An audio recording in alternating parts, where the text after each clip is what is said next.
Welcome to another episode of the Victor and the Giant Fox Music Review Podcast. I'm the Giant Fox. I'm here with my co-hosts, the titular Victor, non-titular Mike. What's up, Mike? And today we are looking at Wolves at the Gate's newest release. There they are, the Wolves at the Gate. Man, that was bad. That my joke. It was their newest album, Eulogies.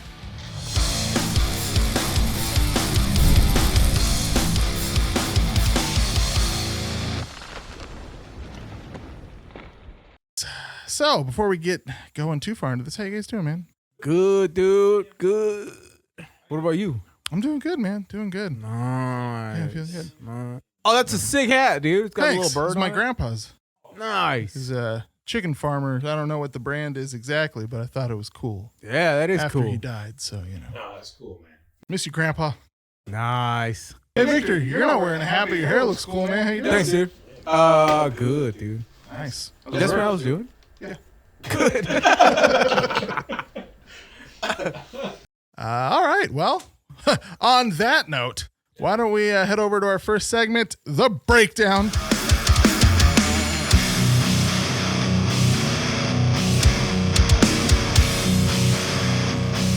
All right. Once again, we are looking at Eulogies by Wolves at the Gate. This is the first band that has put out an album that we've covered, or we've covered two of their albums, two full-length albums.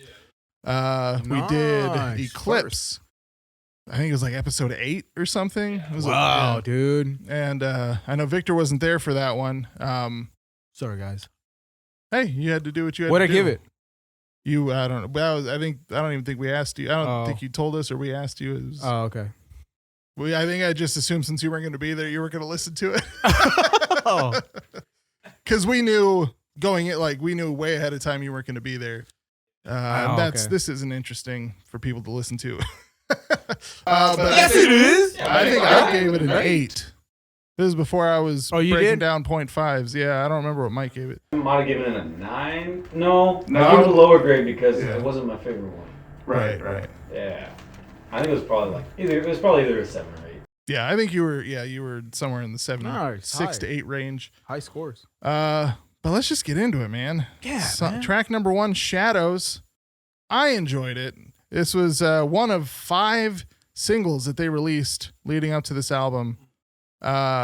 And this was probably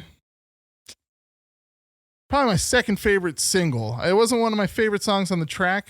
I mean, my favorite tracks on the album, but of the singles released, it was up there. I liked it too. I felt like gosh, if you guys can remember, it's an As I Lay Dying album that kind of starts similar. It's like with the With the what? With the what? As I Lay Dying with the and it sounds similar to this one. It reminded me of it. Gosh, which one's the really dark one where he tried to Awakened. kill his wife? Yeah, it's that one. Okay. Yeah. With the moths on it, dude. You see a moth in anything, dude? Someone's dying, dog. Anyway, sorry. Anyways, I think it was the perfect album opener, at least Yeah. all the tracks on here. This is the was best one pretty to hype. open with. Yeah. Good riffs. I thought it had good vocals, solid breakdown. It didn't, I'm a big catchy chorus. It didn't break new ground in terms of metalcore or whatever, but it set the expectation for the album to me. Mhm. Yeah. And that again was Shadows. Track number 2, also a single that they released, Peace That Starts the War. Big intro, low, brutal verse. Again, big, catchy chorus, riffs. But what made this one stand out to me in the album, guitar solo, man. It was the first solo of the album. Yeah. It's a solid one. Guitar solos, man. Yeah. These guys, they put it in there. They always throw in a good solo. Mm-hmm. I like that about Wolves of the Gate. Not like Phineas, where it's every song. No. Sometimes 2. But yeah, sometimes they do throw 2 in. Then the third track, Kiss the Wave, excuse me. Groovy, catchy, and dynamic, not super like heavy till the end, than it is, but it kind of has I'll say rockier vibe. I don't want to say poppy vibe because I don't know if that's accurate, but it was definitely the most like Christian heavy rock of the album. They had can't remember if it's called Release, a song like that back on one of their other albums. It's the same. It sounds the exact same. And it was like, at first I couldn't stand it, but then I was like, you know what? It's different. And I kind of liked it. It breaks up the album sound. Yeah. As far as metal, to me, it's not there. Right. But it's it breaks it up. I guess you could say. I enjoyed it too. I felt like it had a good hook, like a good enough hook to where I got past the not as heavy thing. Yeah. Number 4, Lights and Fire, another single that they released. This is the second one they released, second of the 5 that they released in preparation for this album to come out. This was the most like my favorite song from Eclipse, or had the closest energy, like Voice in the Violence I liked from the last one. This would be the Voice in the Violence of this album. Oh, your favorite? Yeah. It was my favorite. But just that huge chorus, killer dynamics. This was the one that made me excited for the album. Like I listened to the single and I was like, okay, it sounds like they at least kept some of what they built up to, or not built up to, but some of the sound that they developed in Eclipse, bringing it over. It wasn't like blow my mind bass work, but there was still some good bass work in there. You can, hear it, and that's always nice to hear that come through without having to dig it out with like, turning the bass all the way up. And I liked both. I liked the clean vocals and the screaming. This, as well as another track that we were talking about, where it's like starting to, in a good way, starting to get hard to figure out sometimes who's screaming and who's singing. Because their rhythm guitarist is the lead clean vocalist, and then they have their frontman who's a screamer, but in this album has started doing cleans, which I enjoy. Yeah. Oh yeah. In this song, he does the backup cleans in it. Because the lead guitarist and lead vocalist does screams also. And he's starting to do more. I guess in Eclipse he started doing more. I mean, I know he's been doing it, but yeah. So I mean, got some stuff to say on that, but let's go continue. Okay. Track title? No. Yeah. Title track. There we go. Eulogies, number 5. Face punch intro, catchy riffs, variety, and they had some variety in the parts of the song. Another big chorus, fun dynamics, solid title track, I thought. See, I felt like once we got to this point, the songs kind of all started to blur together for me. Okay. Because I feel like they got a great formula and all the choruses are catchy and stuff, but they all kind of sound very similar. Like I couldn't pick out a song and tell you guys which song was playing because they all sound so similar to me. Yeah. Except for the one we just talked about that was like a little bit different, Lights and Fire. Yeah. Oh no, the one's a little different. Kiss the Wave. Yeah. So there's really only 2 songs that stood out to me in that way, and that's that one. And the next one. Yeah. Let's do it with literally the 2 songs that stood out because they were so different from everything else in the album. Right. Which, what is it? Yeah, the next song is actually my favorite song. So yeah, which is track 6, Weight of Glory. Killer intro.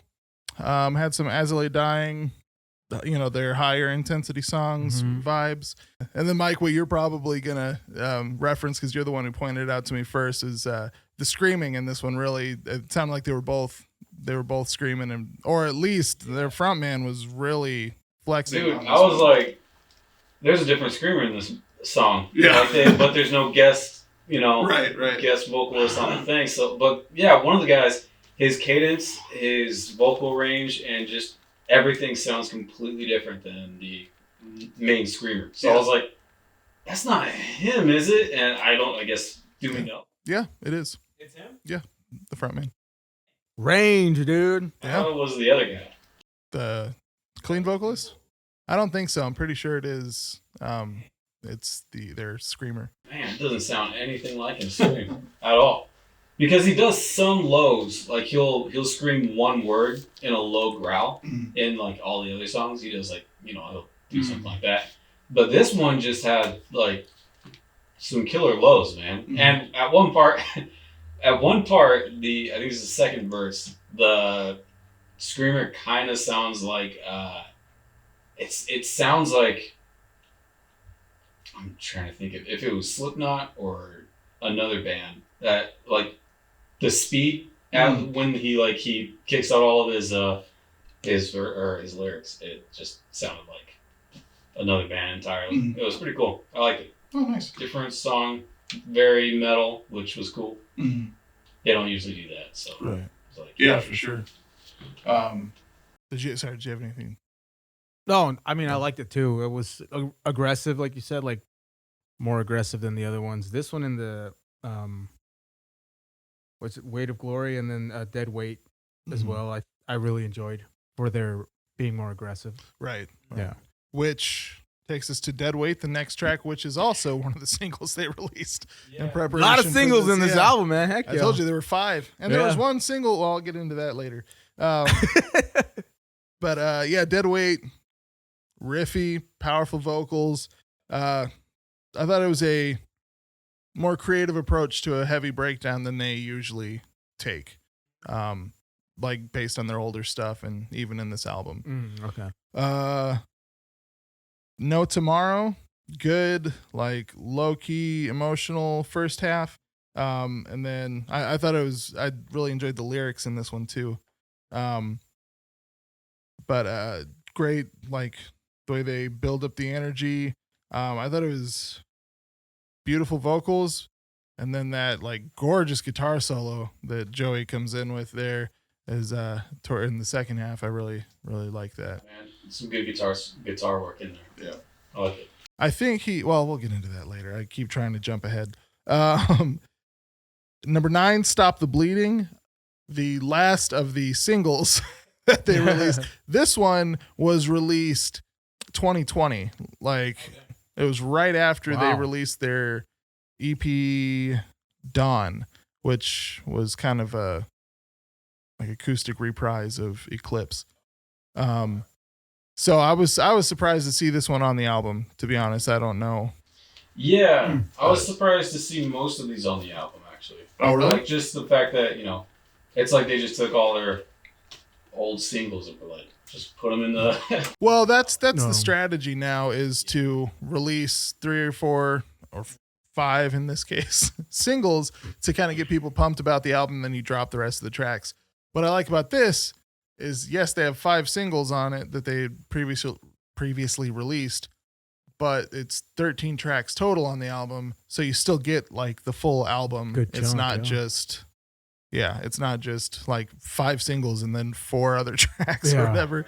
That's a good point.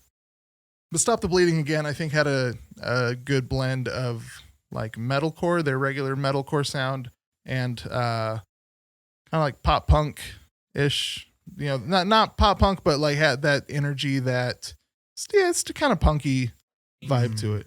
Yeah. Yeah, they got like I'd call it kind of pop punk. Yeah, and more on the pop side of punk than the hardcore side of punk. Yeah, if anybody out here is keeping track.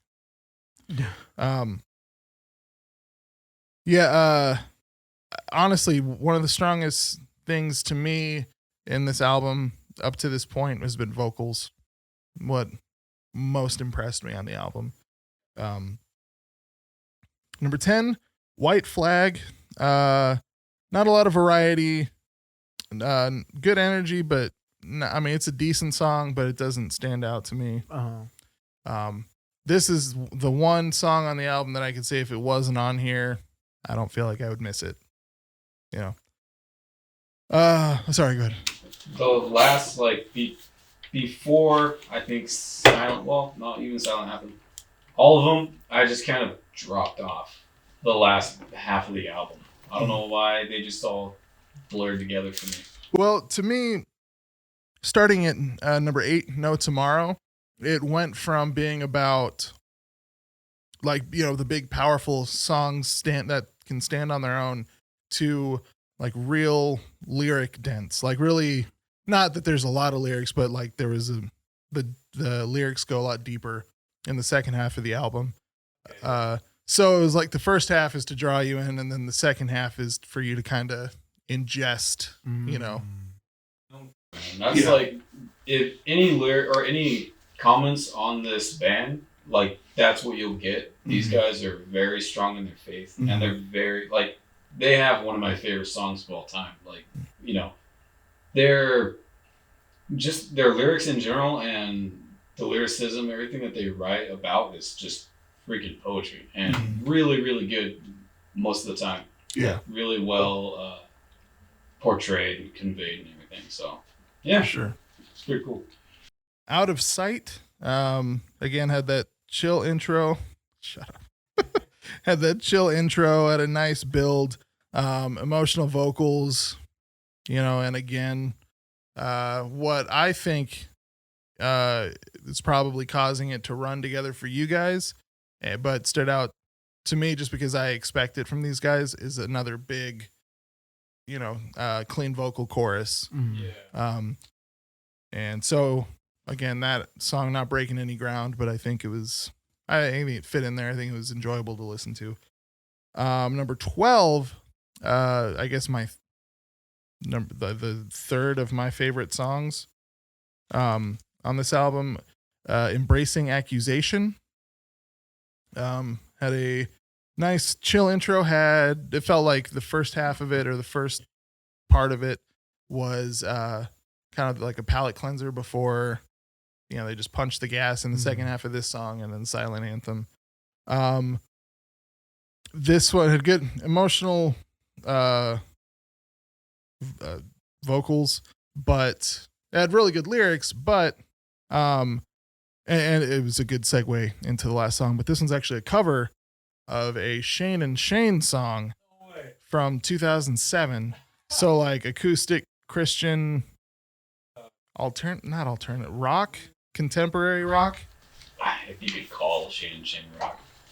I mean, what would you call them? A contemporary, just contemporary? Is that what it'd be? Christian contemporary? No, and at least back then, alternative was a little heavier than contemporary rock. Yeah, contemporary rock. We'll just call it Christian contemporary. If you're that worried about it, just Google Shane and Shane. You'll find them. That's hilarious that they did Shane and Shane song. Yeah, but this is like I went back and listened to the original, and it has the same kind of dark dynamics to it that I would never expect from Shane and Shane ever.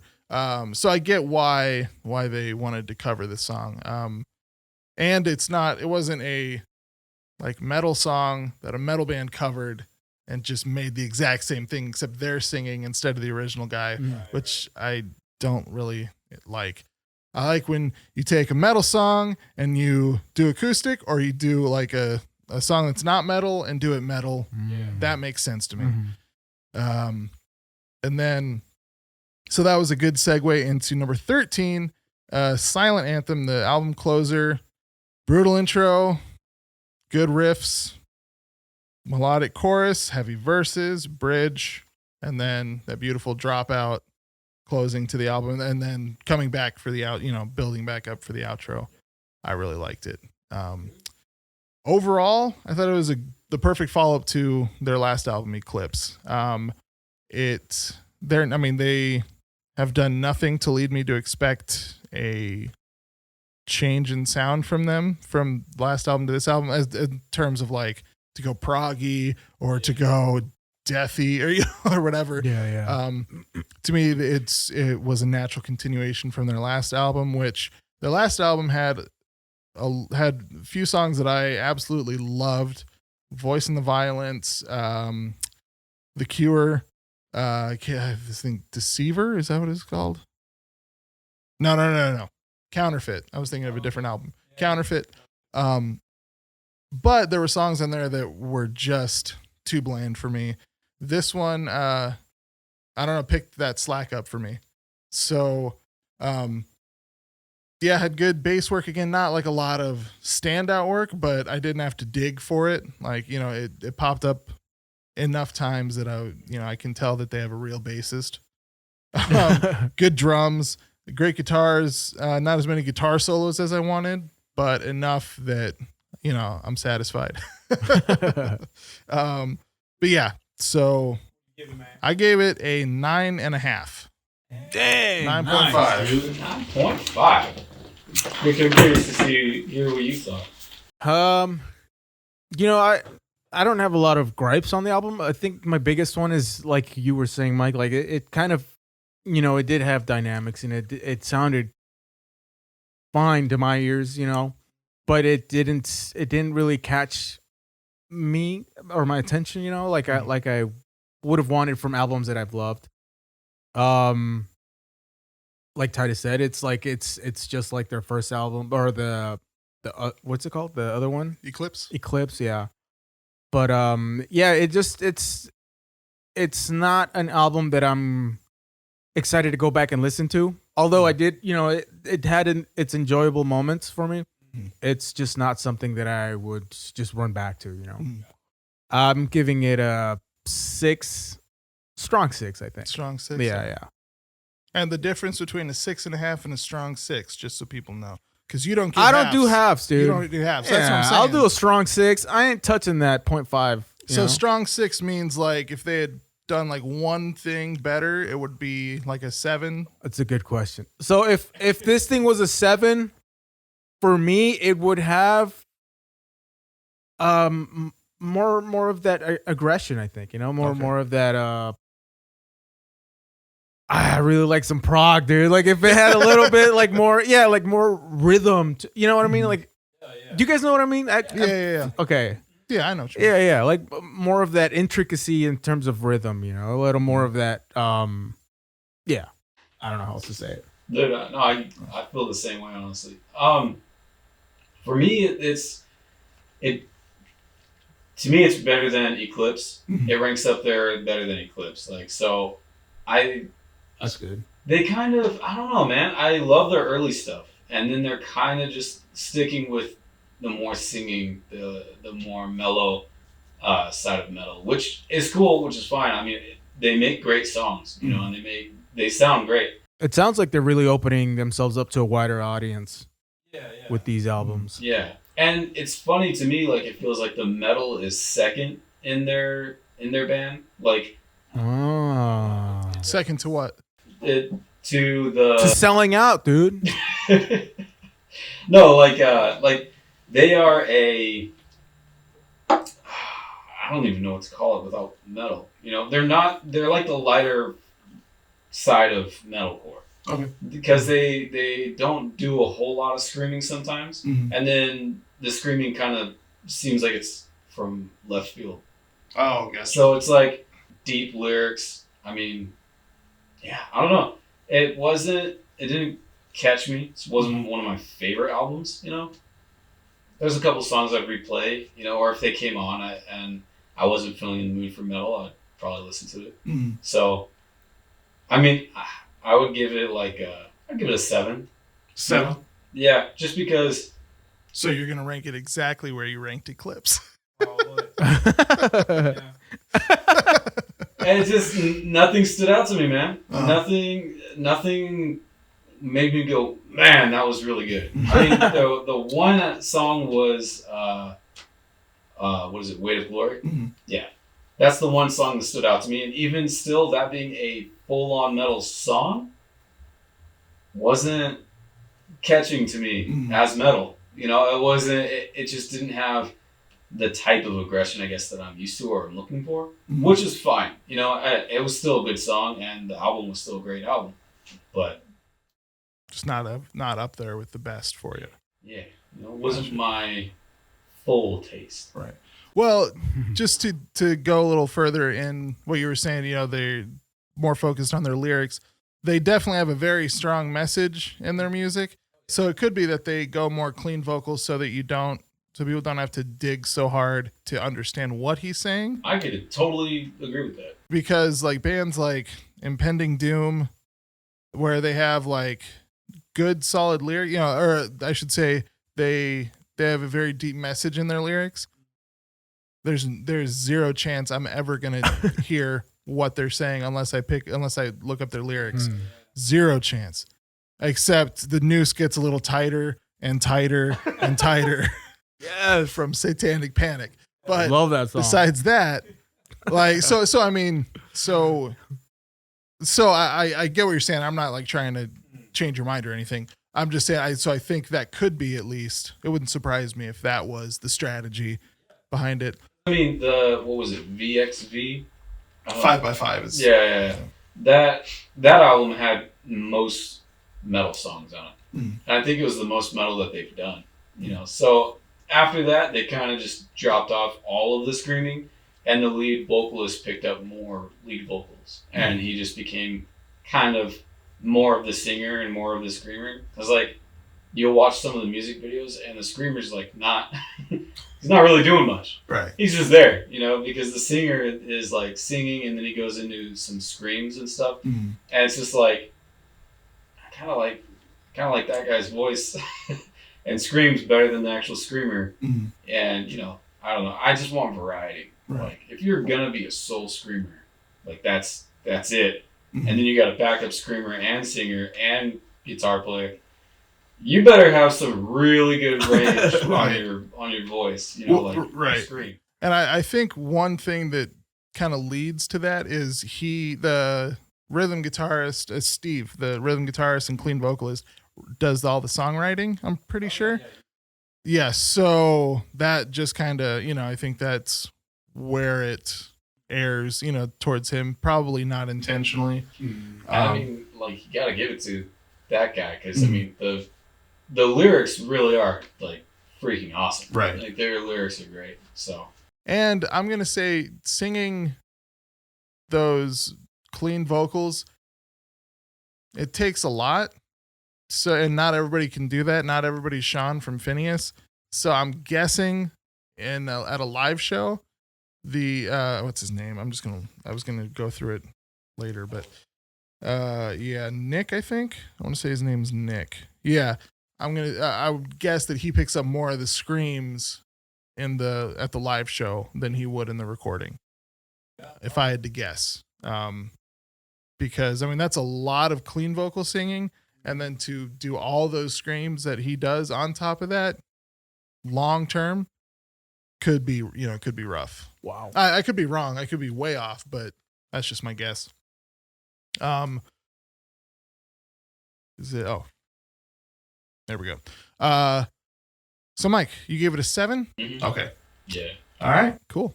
Well, with that, let's go on to our next segment. What else have they done?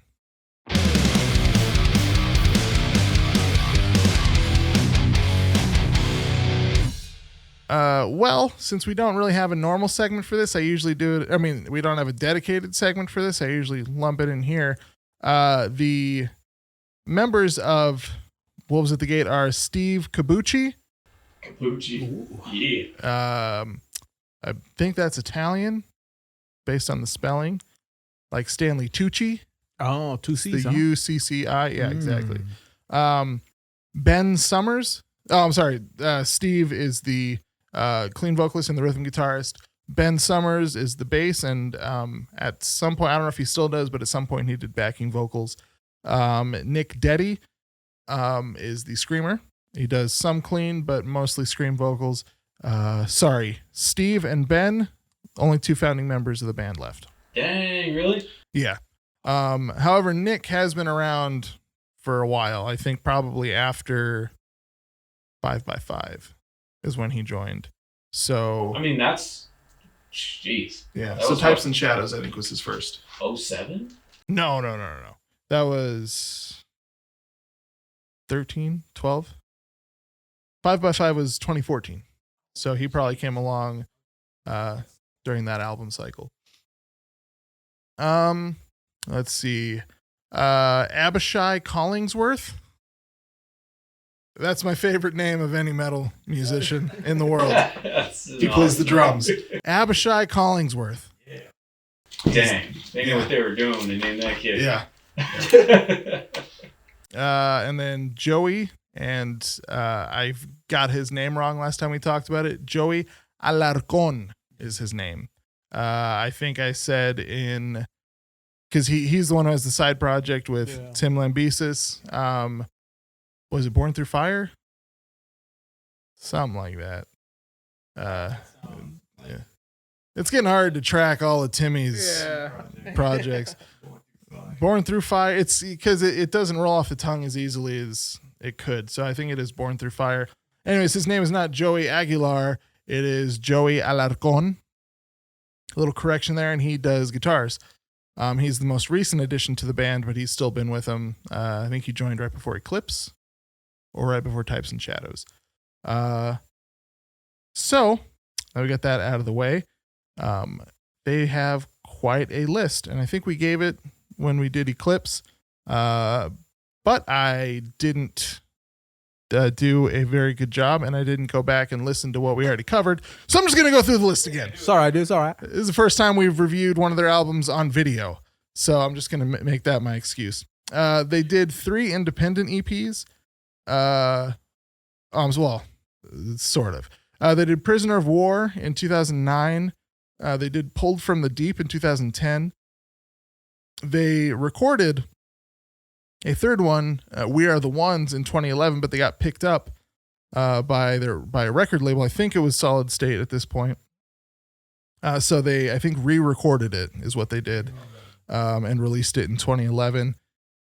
Back to School in 2013, and then let's see, then Reprise in 2015, and then Dawn, which is kind of a acoustic or more chill retooling of some of the Eclipse songs. Yeah, that's cool.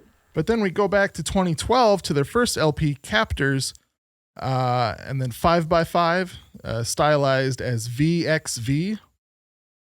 In 2014, Types and Shadows in 2016, Eclipse in 2019, Eulogies in 2022. It's good. That's a good steady record. Yeah.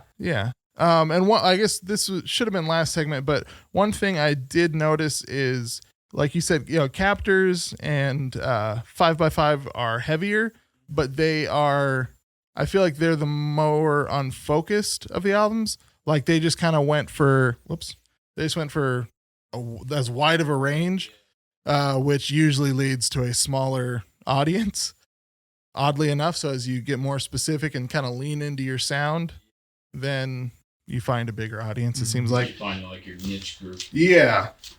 That's cool. But then they had a single that I expected to be on this album, especially since I saw Stop the Bleeding was on this album, but it wasn't. Lowborn. Yeah, I just saw that. Yeah, it was technically a Christmas album or a Christmas song, but I think it would have gone just fine on the album because I really liked it.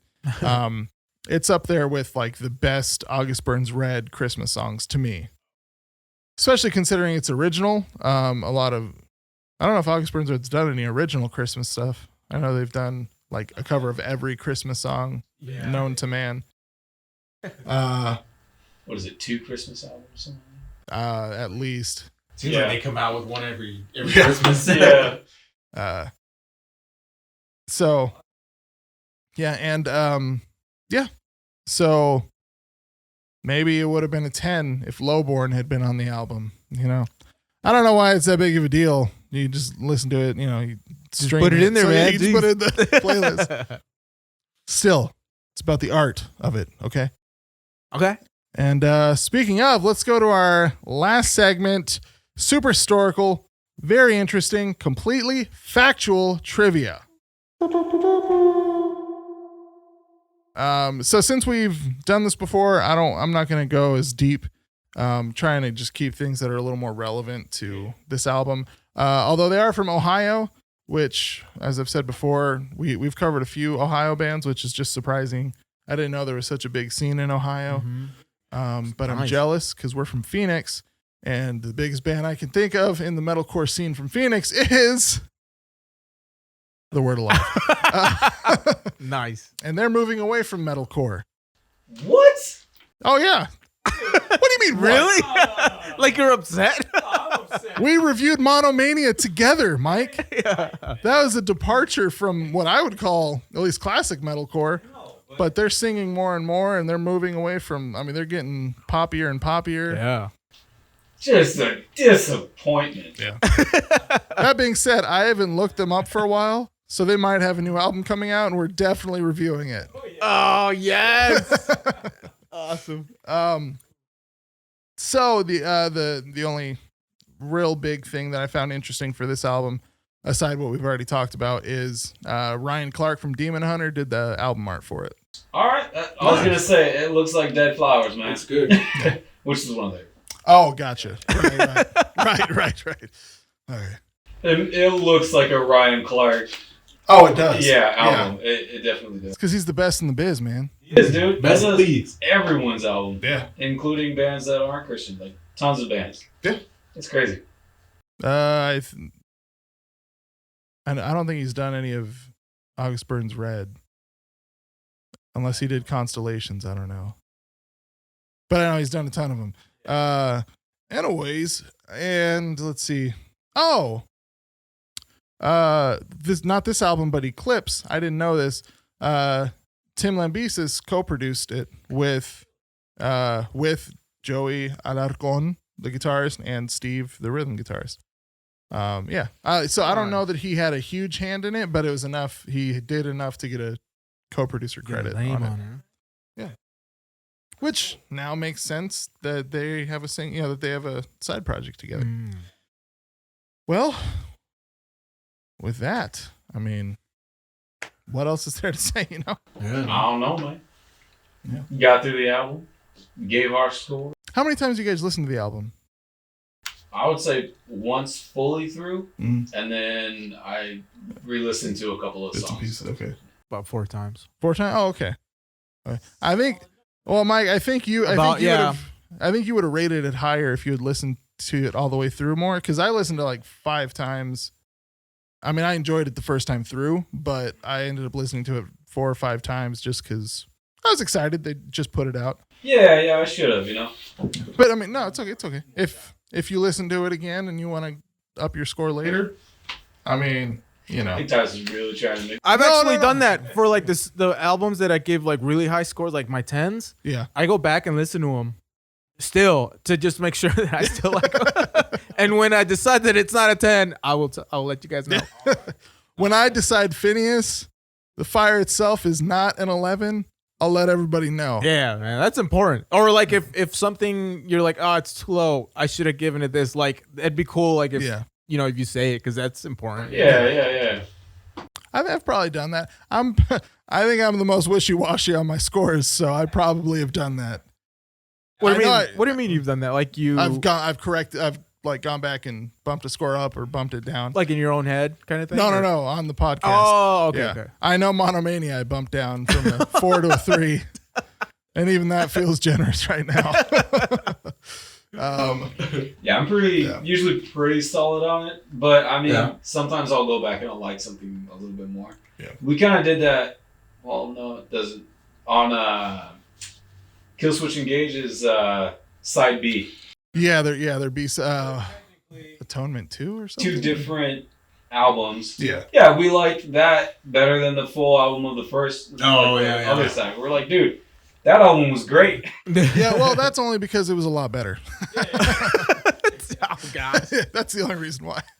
Yeah. You ain't wrong, man. You ain't wrong. All right. Well, with that, let's close it out.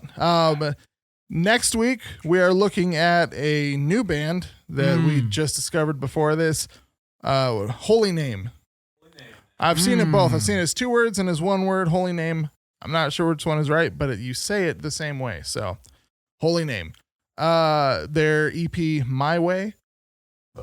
Excuse me. Wow. But then the week after that, we're looking at Spirit Box's. Oh, What is yeah. it?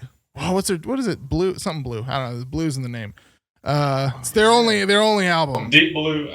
Deep Blue. No. Yonder. Lake Placid. I don't know. But we're looking at Spirit Box's only LP so far. Is it really? Eternal Blue. Eternal Blue. Thank you. I knew Blue was in the title. Dude. And then I just found out that Nick Hippa, he has a new band, and they released an album late last year. What? I think the band's called The Meyer, something like that. Sick, dude. So that's exciting. we might do 2 full lengths in a row because I just discovered that and I'm real excited. We'll talk about it. Yes. But that's coming up. Yeah. So if you liked what you heard and watched, if you're on YouTube or Rumble, we'd appreciate a comment, a like, subscribe. Did you just punch yourself in the face? No, dude, it's scratching.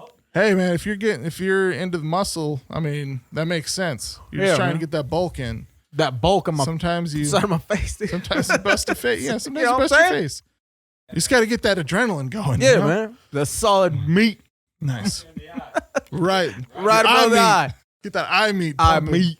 Nice. Meat.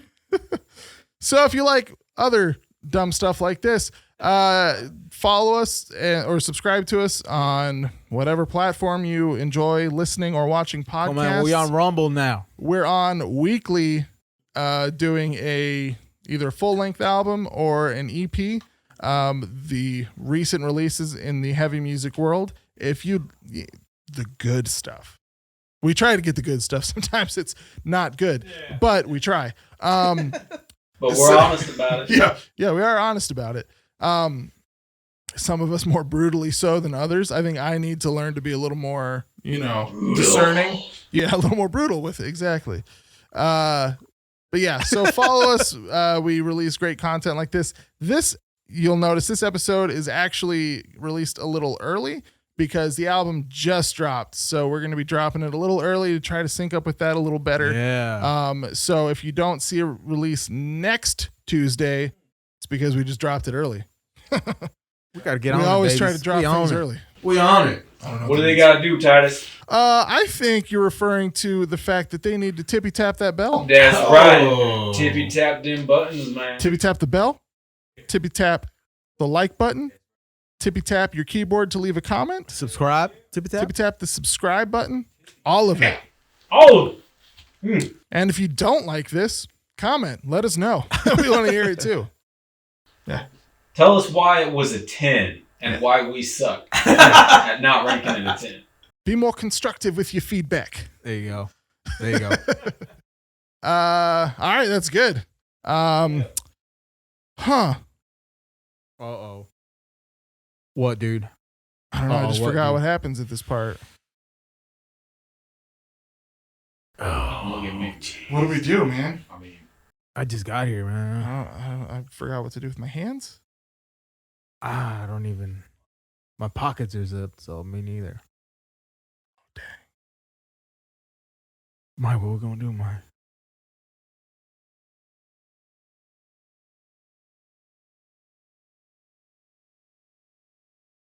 We're going to figure it out in post.